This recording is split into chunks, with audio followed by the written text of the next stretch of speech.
Welcome to the Alts Podcast. This is not another podcast about the stock market. Instead, we focus on the rapidly evolving world of alts. The goal of this podcast is to provide original research and insights that empowers you to become a better alternative investor. With each episode, we hope to bring you along with us as we learn together. Thanks for joining. Now let's dive in. Opinions expressed on this podcast by the hosts and podcast guests are for informational purposes only and should not be considered investment advice. Podcast hosts and guests may maintain positions in the offerings discussed in this podcast.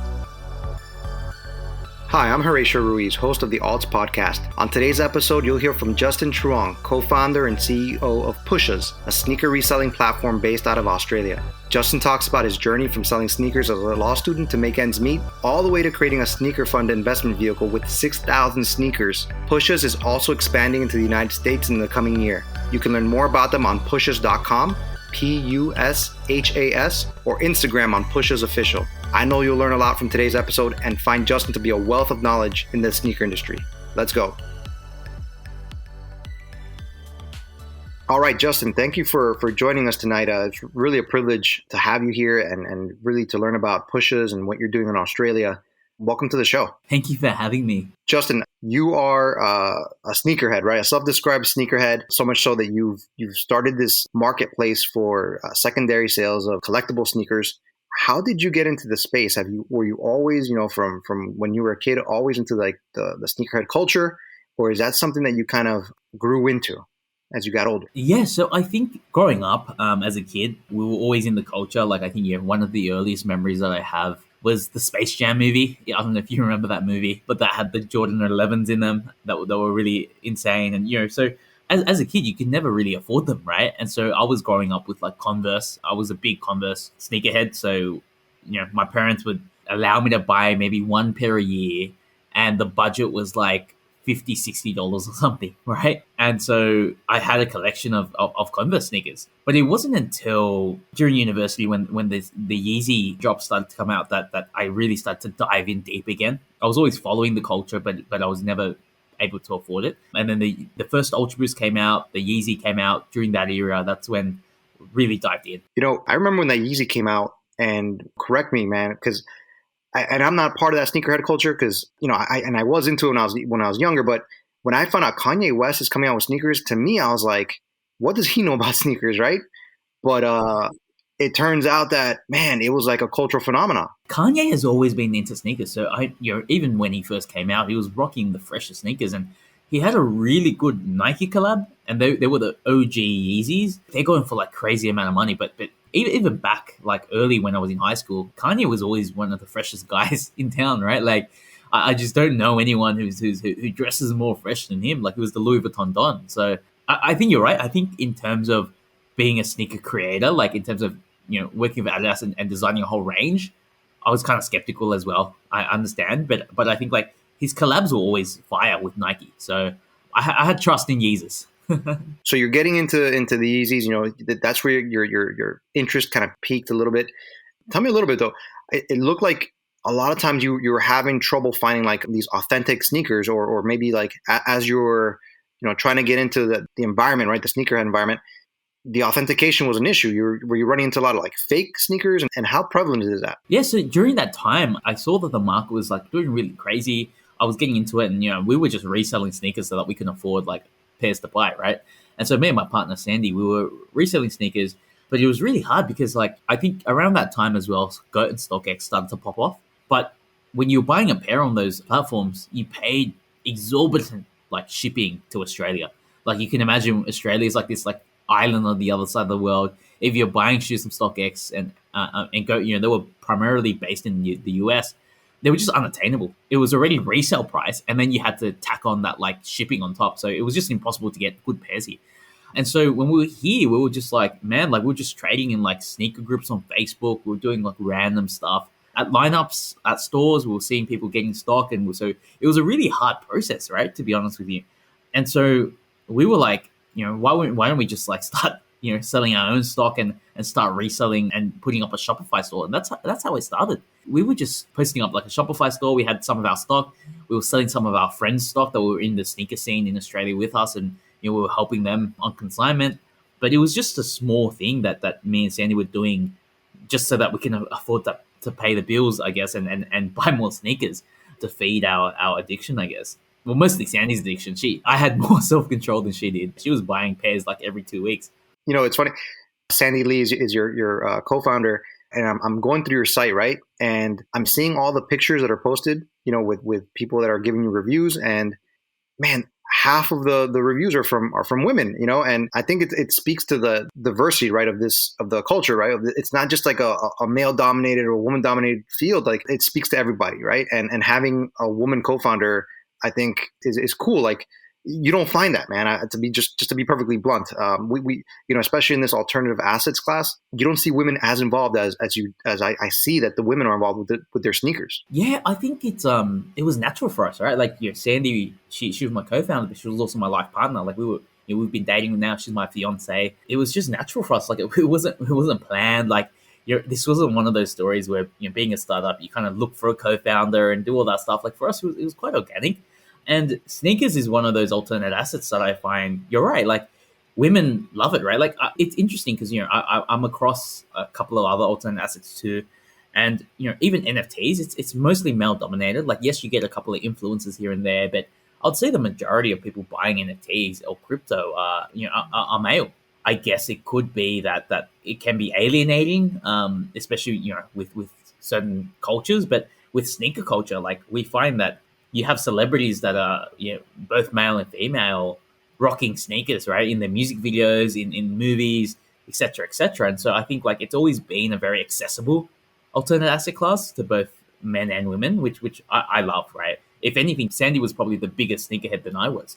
So I think, it's interesting, and I don't see this in any other asset class. Yeah, I mean, I would imagine there's a natural tie into to fashion, right? But when you think of sneakerhead, right, also you think about all these professional athletes and all these other guys that have influenced the space, like Jordan's, right?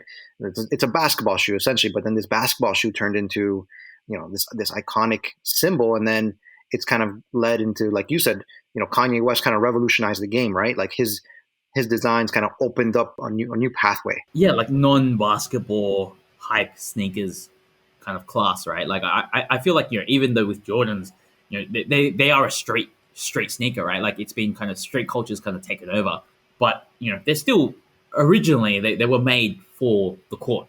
Whereas I feel like Yeezys, they were designed as a fashion statement, right? And I think that's what made them different, and that's what really made the market more accessible. Absolutely. So you saw that getting these sneakers shipped to you from StockX was expensive, and what you effectively have done is you've built like the StockX of Australia, right? You've become this one of the leader for a managed marketplace for secondary sales.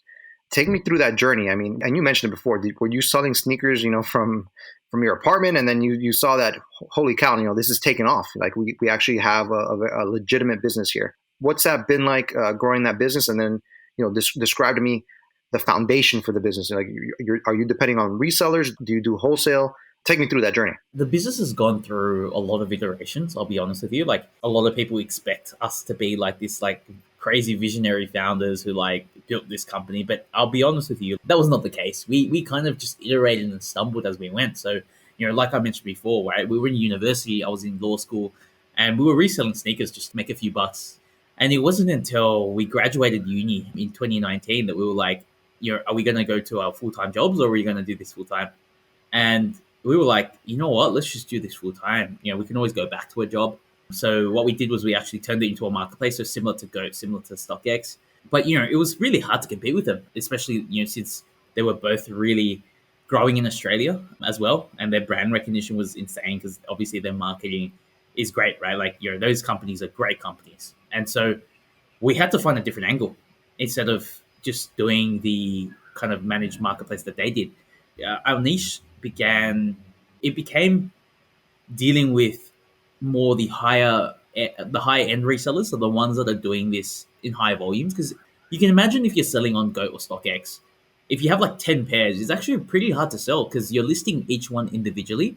And so what happens is every time your ask gets accepted, you're having to ship that shoe. And so if you're a uni student selling sneakers in bulk, what happens is, say you sell 3 pairs that day and you go to the post office and you ship it off to StockX to authenticate. The next day you got to do another 3 pairs. So it becomes a process where you're going to the post office like every day to sell your sneakers. And so we realized that pain point. And so what happened was we started optimizing our business towards those higher volume resellers. And what we allowed was that they can just drop off their sneakers with us. They're 10 pairs and we just managed that whole sales process for them. And so there was really no both cognitive load and administrative load that they had to deal with. That was really cool. And that model helped us get to a lot of traction. And so as that grew out, building a marketplace, as you know, supply and demand, right? Chicken and egg problem. So what happened was we were actually, we need more supply if we're going to do this properly and get the volumes we need to be sustainable. Fortunately, I put up a tweet one day, and I was just like, hey, would anyone want to invest in the sneaker fund? And, because we were reselling our own sneakers, we knew that we were making really decent returns. We were able to close the investment round in like less than 24 hours. It was insane. Like I did not expect it to happen. I just thought we might get like 10, 20 grand and buy more stock and to sell it. But we had like over like 200K interested. And so we didn't know how we were going to do a sneaker fund too. Like that was the I guess the admin side of things. We just didn't know what we were doing. But being a startup and hustling, you kind of just you commit to it and you're like, you know what, we're going to figure this out. And so we did that. We started up the fund. In 3 months, we got really great returns. Investors were really happy, so they wanted to put in more money. We took in another 300 grand. And then this was around August last year. And now, it's been like 14, 15 months and the fund's returned over 60%. So that's been insane, right? And on top of that, it's helped provide us with, a pool of capital to play with so that we can help cash out our resellers if needed. And that we see ourselves as like an open door for sneakers where we're able to provide that instant liquidity if needed on that front. But also we run a sneaker fund where we have LPs, right, that are investing in this asset class. And so we're running like a marketplace, an instant liquidity kind of play, and then also the sneaker fund. So that's really interesting to us. Justin, what is the sneaker fund composed of, right? So basically you take some of the capital that you get from your LPs, you invest it in a pool of sneakers, and then, once those get resold, you kind of have your returns. Is that what the sneaker fund is? Exactly right. So, we're very diversified. We're invested in, I think right now we're invested in over like 6,000 pairs at any one time. We're basically arbitraging, right? Like our strategy is that we have really good data on our platform as to what's trending, the pricing action, the volume action of certain sneakers. And so we use that data to buy stock. And then once we use that to buy stock, it usually flips within a couple of months. And then we use that, those funds to then continue to buy stock and recycle and grow the fund. What are you noticing in your data? Like I imagine it stretches beyond just the Jordans and the Yeezys, right? I mean, is it surprising how quickly the trends change, or is it something that's been kind of steady? And how quick on your feet do you have to be in the purchases that you make? Yeah, so I think we have a bit of a lead time compared to the rest of the market. I think especially talking to other resellers as well, like I feel like we're able to pick up on trends. It's pretty quick. The feedback loop is pretty quick. It will probably be, you can start to anticipate searches on the website, what people are searching for, etc. And we probably have like a 1 to 2 week lead time before the market starts to reflect those prices. So we have to act really quickly. We find that the trends are kind of moving away from the traditional Jordan retros and Yeezys and more towards New Balances even, as well as Nike Dunks. They're doing really well. But the market's so dynamic. Like you have to be doing this full time. Like I think it's become so sophisticated now that you need to be doing this full time to really be doing well. Like I think when we first started reselling, trends moved a lot slower. I think because the sneaker market was a lot smaller, and so there was not enough action. But now trends are changing every month, and so you have to really be on top of it with the day-to-day sneaker changes, what celebrities are doing, what they're wearing. What's the pricing action like? What's supply like? What countries are getting the most supply of the certain sneakers, and how is that playing out? Are there arbitrage opportunities for us to buy stock in other countries and then sell it into Australia or vice versa? It's so deep and it's so intimate now that our engineers are working really hard to help us build out our pricing model. And that's really one of the things that we're focusing on now. You mentioned how complex and how diverse it is and how many moving parts there are. And I'm actually thinking, you being based in Australia, you have a really unique perspective on the sneakers, right? The culture, and not just that, but the supply chain, right? Who are you selling to, right? Is it just Australia? Are you sending, to surrounding countries? And how is that getting, like, let's say, supply from, I don't know, China or somewhere like the Koreas, like, what is that market like as opposed to being in the States where it's just, hey, it's the United States, whatever we do here goes, right? But man, you have like this international perspective. It's really interesting because I find that being in Australia, you're able to then have a vantage point because you're just a small country, right? And like, if you're going to grow, you need to be international. So like, I think about this in two ways. So one way is the supply side. So on the supply side, I actually think that, and what we're currently doing now is we're getting supply worldwide, right? I think that's the only way to kind of play in this market. Australia doesn't get that many releases. We usually get the worst stock, right? Like, just because, like, I think a lot of the brands see us as a small market for them, and so they don't really try here. And so supply-wise, we have to buy from Asia, Europe, the US, et cetera, et cetera. Would you say that you guys, the supply you get pales in comparison to, say, even like Japan? Yeah. No, definitely. Our supply is really low. Like, we probably take like, maybe 1.5 to 2.5% of sneaker releases globally. So we're really small. Wow. So like, let's say, for example, they're releasing 1 million pairs. We'd probably take like 1.5 to 2.5% of that in Australia, like as a market. They'll probably release that much in Australia. So that's amazing because the figure I'm thinking of now, you said the 1 to 2%, so joggle my brain here. Australia, and correct me if I'm wrong, accounts for 10% though of sneaker sales. Yes. So that's amazing. That tells you there's a huge opportunity there. I think the thing that actually makes that number compelling is actually because people are reselling, right? So like, for example, if on the secondary market, you're not just selling once or twice, right? Like, you're selling like, you might be selling twice, 3 times. And so say you might only have, let's say, 2% of the sneaker releases. But what happens is, say those sneakers are being resold a couple of times, that kind of lifts up the total market, if that makes sense. Yeah, definitely. Okay.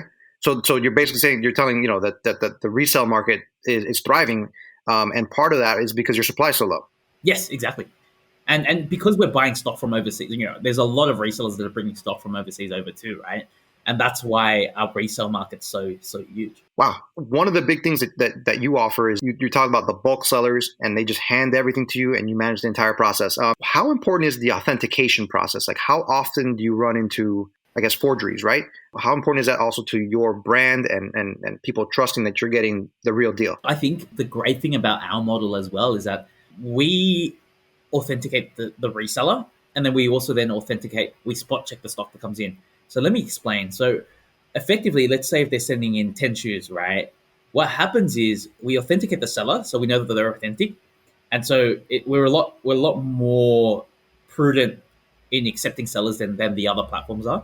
And then when the stock comes, that means that what happens is we can spot check, let's say, like, out of the 10, we only have to check 2. And if 2 are authentic, we know that generally speaking, the other 8 are going to be authentic as well. And because these resellers are relying on us so much as a resale channel, they don't want to ruin that relationship. Whereas the other platforms, what happens is they allow for like any seller to come in and resell. And because it's not bulk, they have to check every single pair that comes through the platform. And if you're a bad actor on one of these platforms, you don't risk anything by sending in something fake, right? If you send in a fake sneaker, you just get banned and then you create a new account and you just resell again.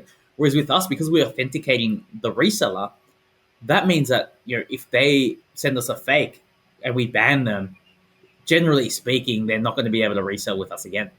And so there's a lot more to lose. And so we actually don't have that many bad actors on our platform. And, there's a very small number of fakes that come into our platform. And usually if it is fake, it's because the reseller themselves couldn't tell. And that's why they've sent in a fake, but we usually send it back. We're like, hey, these are fake. And they're like, oh, I didn't know that. Sorry about that. And then, they kind of deal with that on their end. So, yeah, our model makes it really, really great for us because the operational overhead is really low, but also the success rate of authentic sneakers is actually quite high as well compared to the other platforms.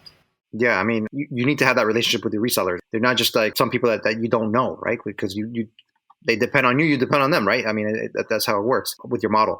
Describe to me, like, how easy is it to spot a fake? Because that just fascinates me. I mean, what are some of the best for lack of a better word, the best forgeries that you've ever seen, where it's like, wow, man, this is getting a little dicey here. Yeah, so I think for us, it's actually pretty hard to spot fakes now because I think to the untrained eye, they're getting so good. But I'll be honest, I'm actually not that great at spotting fakes. Our team is exceptional. Like our ops team, I would say we probably have one of the best authentication teams in the world. Most of them have been in working for the primary brands for 5+ years, and then they join us because we're doing something interesting. Sandy, for example, she was working at another major brand previously to starting PUSHAS, and that was her job. And so she has a really great eye on fakes, and she's come up with a lot of really good systems and processes with the team to actually spot fakes. And so I'm no longer kind of in that part of the business in authentication. So I'm actually not the best. And sometimes the team tests me as well, which is really interesting. They're like, "Hey, which one's fake?" And I might get it right only 60% of the time, right? We don't get many issues at all because they've just come up with a robust process that stamps out a lot of the forgeries. First of all, I think it's kind of alarming, right, that the fakes have gotten so good to where somebody who's around sneakers kind of has a hard time spotting the fakes. But then your model speaks to having that due diligence, right? You take that extra step of vetting the reseller, and just makes you kind of wonder what's out there. As you were building the business, you have your sneaker fund, and I know you finished a $1.2 million raise in October. It was announced in October, but we closed it in late July, early August. Are there plans for expanding out of Australia, and how easy is it to kind of copy that model that you have and doing that somewhere else, even say the United States, right? Is that in your plans to move to the United States at some point? Yeah, it's funny that you say that. We're actually launching in LA early next year. So we have a team that's there, and they're setting up as we speak. So like you said, right, like the US is such a huge market, and that's where most of the sneaker releases are, as well as that's where I guess a lot of the cultural trends and the buyers are as well. And so that's a big part of our expansion plan moving forward. How is that going in LA? I mean, how do you find it running a business across the Pacific? Yeah, so I think with us, it's having a good team that you trust. Our head of growth is based there, so she's a C-suite exec, and I trust that she's there, and she's really good at what she does. Our US ops lead, she was actually trained in Sydney, so trained with our ops team for a couple of months before moving there. So having a good team really helps. I guess for me and Sandy as well, we next year we plan to be there a lot of the time to learn about the market as well. But I think the great thing with the reselling is that resellers aren't geographically limited. So what I mean by that is, if you're an Australian reseller, you can always buy stock from the US from the US online stores, right? And so the relationships that we have with existing resellers, whether they're resellers from Asia, EU, or even the US, they're already established. So launching in the US isn't actually like that hard. We don't have to start from scratch because our networks are already existing. So that makes it really easy for us. But I think it's more learning about the nuances and the idiosyncrasies of the market that we really need to learn about. But in terms of kind of setting up our reseller network and doing all that, like that's something that I think the team is really on track doing. And while you're also busy doing that, you're also building your brand as PUSHAS, right? You have your own clothing line, and I know that you have like this kind of like limited drops, right? So you have a shirt with a certain design, and it's only out for a period of time, or you only have a limited number of shirts available. How is that building your brand? How do you find that people recognize the brand in Australia, and are you planning on doing the same in the States where that brand recognition is so important, right? Yeah, so I think for us, our brand, and this is the one thing that I think we're really good at is our community. I think a lot of the other kind of exchanges, they're kind of utilitarian. A lot of the other sneaky exchanges, they're quite utilitarian, and there's no, I guess, brand sentiment there. Whereas for us, I find that our resellers and our customers are really proud to be PUSHAS customers, right?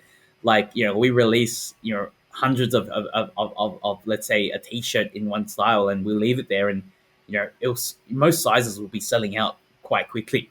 And there's a community that's built around us. And I think like for us, we're trying to build a movement as well, which is the fact that what our brand stands for is the fact that, it's all about hustle culture. It's all about sneaker resellers, and it's all about kind of, paving your own path to, make a living in your own way, whether you're, pushing sneakers or you're pushing NFTs, right? Like our brand is becoming synonymous with that, and that's what our community likes about us. And for us, like it's organic. Like we don't really have any like core strategies to grow that side of the business, but it's just great to know that people have such strong brand affinity with PUSHAS. Could you speak a little bit about the PUSHAS Syndicate? I know it's a kind of like a membership on your site, right?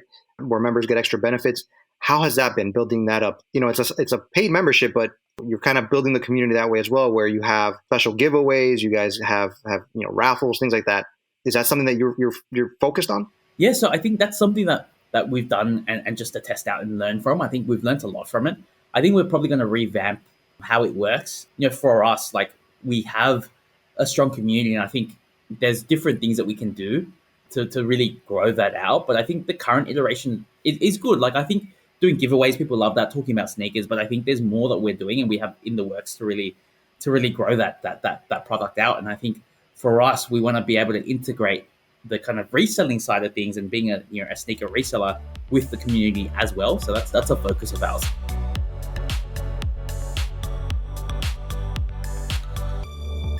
Definitely. So coming into the United States, you're expanding, you're growing. Is the ultimate, I guess, goal to kind of be up there with StockX or go, or do you find yourself, hey, we're gonna work hard, we're gonna hustle, and wherever we find ourselves, that's where we'll be, and you'll trust yourselves. Is there a strategic plan to kind of compete with the competitors, or do you find that you have that a niche, you have a different kind of angle to it? Yeah, so I actually want to cooperate with the bigger players. The way I think about it is that PUSHAS is a platform that really focuses on supply. So we really focus on serving the reseller. And so we see StockX and Go, like to be completely honest with you, we don't want to be competitive with them. We actually want to cooperate with them. And we see them as like an exchange. So if you think about equities, right? Equities doesn't just have like kind of one player, right? So if you think about like the New York Stock Exchange and the NASDAQ, we see StockX and Go as those exchanges, and we want to be a market maker in this ecosystem. So we want to be the maybe the JP Morgan or the Goldman Sachs of sneaker reselling. And so we have direct relationships with these resellers, and we provide liquidity. We're more kind of moving toward that supply centric offering, and in the future we might be able to sell through Go and StockX as well as a distribution channel. Like in Australia, we're actually a really close partner with eBay Australia. And so, any sneaker that gets listed on PUSHAS, that gets listed on eBay Australia as well. And so we've found that partnership to be really mutually beneficial for us because we help eBay aggregate supply, and then they're working on that buyer customer relationship. And so, ideally, I'd love to do that with all the marketplaces all over the world. Like I mentioned earlier in this chat, like I think like our business is evolving, and we actually are. We believe that competition is not the way to go, and we believe that if you find a way to embed yourself in this ecosystem and actually provide value for the other players, that's going to help you grow more, and that's core to our strategy. It's refreshing to hear. I guess a lot of times, you think about business, you think about going to different markets, and the first thing you think about is the Coke Pepsi wars, right, or the Reebok Nike wars, right, and so there's always that rivalry, but you never think, hey, no, we're not interested in competing. We kind of want to fit in and help everybody, help everybody out. I think markets aren't zero sum, like when it comes to business, right? Like I actually think the best businesses know how to work together and expand markets, right? Like I think that's our view. We think if you're kind of too zero sum, then you're too interested in how big your slice of the pie is. But for us, we want to grow the pie, right? Like if the sneaker market 10x's within the next 3 years, we're going to 10x with it, right? Like it doesn't really matter. And so if there's a way for us to work with our competitors, well, quote unquote competitors, but if there's a way to work with them, that's something that we much prefer to do. Yeah, absolutely. Take me down to the fundamentals of this. How would you describe that a sneaker is as an alternative asset, right? So is it basically getting your hands on or buying a sneaker at retail price and just basically sitting on it for a couple of years, and then if the sneaker wasn't high enough demand, you can resell it for 2, 3, 4x depending on how long you hold it for? It's really interesting, right? It's actually really nuanced. Like there are some sneakers that are a better long hold. So you look at any of the collaborations, they're generally a really good long hold. Then the more kind of like general release GR sneakers, they're better to kind of to flip and make 20, 25, 30% as you flip them within like a month or two. It really depends on the sneaker, and it really depends on the person's investing strategy. For us and for our fund, we deploy a combination of those two strategies. And for us, it's really figuring out what sneaker best suits that strategy and kind of going towards that. And I think the way I think about someone's sneaker portfolio is sneakers are, to be honest, they're quite a stable asset in the sense that they're not that volatile at all. Like most sneakers aren't going to go to zero. Like you might lose money on some sneakers, which probably for us maybe about 1% of our sneakers we might lose on. But generally speaking, you're never going to go to zero because there's utility there, right? Like if you have a sneaker, worst comes to worst, like someone's going to buy it from you at retail, right? So like your downside is actually quite limited. Like I actually find that even if we do lose money on a sneaker, we probably lose like 5% of our capital invested, maybe if that. Whereas the upside is high. And so I think of sneakers as more of an asset that's akin to gold, right? Where it's like, it's kind of something shiny that humanity has always liked. Obviously the differences with gold is that gold, there's only a finite amount of gold in the world. But I think like that's something that Nike and Adidas and the other brands are doing with most sneakers, right? They really control supply. And so there's that artificial supply constraint anyway. And so I see sneakers as a very, critical part of anyone's investing portfolio to have exposure there. But where, you're happy to kind of have a non-volatile asset that's gonna, that's gonna kind of hold its value and really, especially with inflation. We don't know because we've never been in an inflationary environment, but my guess is that sneakers will hold quite well to inflation just because Nike will have to raise their prices, right? And if they raise their prices, the price of the sneakers will inevitably come up from the secondary market. And so I think it's just one of those asset classes that I think you should have a bit of exposure to, right? In a very well-rounded portfolio, and depending obviously on your goals of your asset allocation. Well, listen, I find your sneaker fund fascinating, and the fact that you have 6,000 pairs in it. I mean, are there any plans on expanding that? And if not, like if somebody can't get in on a fund or something similar to it, like if somebody else has that, I don't know what they do. How would you recommend to like a listener, right? Like, hey, I want to put my money down on a nice pair of sneakers that I can hold and maybe increase in value over a couple of years. Where would they start? I know that's a two-part question. I'll answer the first question first. So I think with us, we're definitely expanding the fund. We're going to take in more capital, probably early next year. We're filming this in December 2021, but I think 2022 we're definitely going to scale this fund up. And I think that's the hard thing. I think with sneakers, and this is where it gets to answer the second question. What makes it really difficult is that there's a storage element, right?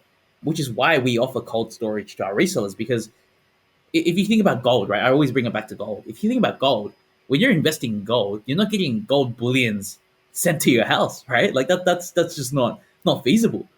But with sneakers, I think I think if you're starting a small collection, let's say if you have like 10 grand, 20 grand, 50 grand, 100 grand worth of sneakers, I think that's still doable. You can store them.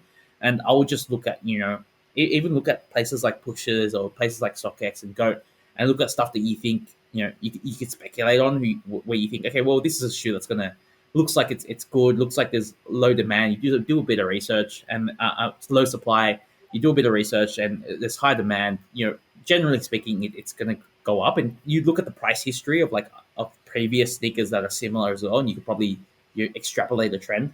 But I think if you're going to do this, it's really hard, and this is why we've been so successful. You need the infrastructure. Like it's not just something that you can just do without the cold storage, right? And this is what we're trying to build out to help, right? We want to build out a way for people to actually invest in sneakers without actually touching them, right? And that's what our platform is kind of gearing towards to. So that, you invest in sneakers, you buy sneakers, you send them straight to us, we cold storage for you.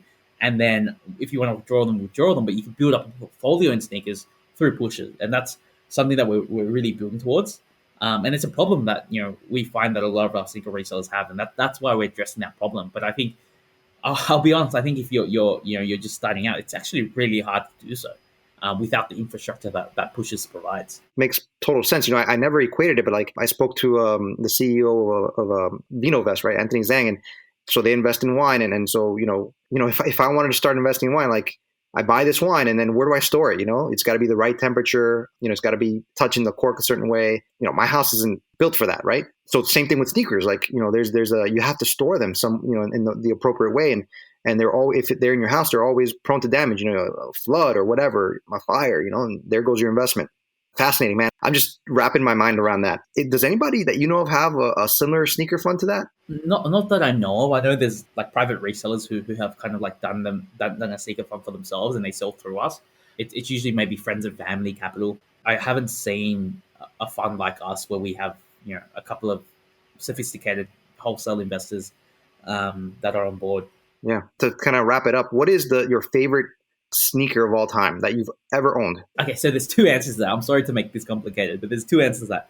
The one with the most hype and that I love the most in terms of like, man, this is a great sneaker, would probably be my Jordan 1 Chicago's, and I wear them a lot. I just love them, right? Like they're an iconic shoe, and I think they're timeless, and I love them to death. But the shoe that I have the most sentimental value to is probably the Jordan 11 Space Jams, because as I mentioned earlier, I grew up with that movie. That was kind of we had the VHS tape and that was replayed, and it's just something that I always wanted. And once I got that sneaker, it was just like, wow, I was able to have this. And then actually there's three, and then the one that like I probably remember the most, like the memory that I guess the most like kind of burnt in my psyche of the sneaker that I remember getting is when Sandy bought me a pair of Ultra Boost OGs when the original Ultra Boosters came out. She bought me the pair, and I don't know, there was just something special, and I think that shoe kicked off PUSHAS for me. Like I think it was like a series of events that from that shoe got me into like sneakers and starting PUSHAS and all that stuff. So I think there's three shoes that kind of come to mind. Do you wear these, or how do you manage that? These things, they have utility. Like, are they too good to just leave, on a shelf, or do you take these out? I wear them, man. I wear all my sneakers. I don't like to have like a collection sitting there. Like I think that's where the sneaker fund, like some of my money's in or most of my money's in the PUSHAS sneaker fund as well, and that's where I invest and do all that stuff. But if I have a pair that's a personal pair, I'm wearing them, man. Like that's just how I am. Yeah, I just think about you wearing the Jordan 1s, and I'm like, wow, man. I mean, in pristine condition, right? Those things are worth, a good amount of money. So, I don't know if you ever get that. Like, why are you wearing those? Why are you getting them dirty? I think it gives the character. Like, my Jordan 1 Chicago's are like starting to get really dirty, and I love that about the shoe. I think it looks really cool. Yeah, those are iconic shoes, man. Last question. Are you always wearing sneakers? I mean, I know this is a silly question, but like now that the sneaker has kind of evolved right into like a dress shoe, do you find yourself doing that? Like, you got your nice suit, or you got your nice suit and tucked in shirt, and then you're wearing your sneakers out, or are you still keeping it traditional? You still wear those dress shoes? No, I'm wearing sneakers everywhere, man. Like they're so comfy. Like dress shoes hurt your feet. I just can't do it. And so even if I'm doing a formal meeting or I'm going to like a wedding or something, I'm still rocking my sneakers, man. That's just how I am. You're repping the sneakers, you're repping PUSHAS, Justin, listen, thank you so much for speaking to me on the podcast. I learned a lot. I'm sure the listeners are going to learn a lot. I'm really, really looking forward to finding out more about you guys maybe in 6 months, seeing how your expansion to the U.S. is going. And I wish you the best of luck, and I hope that we can catch up at that point in time. We'll maybe get an update and see how you guys are doing. No, it was my pleasure, man. Best of luck to you. Best of luck to Sandy, your fiance, and congratulations on that. Thank you so much for having me. And yeah, have a happy holidays as well.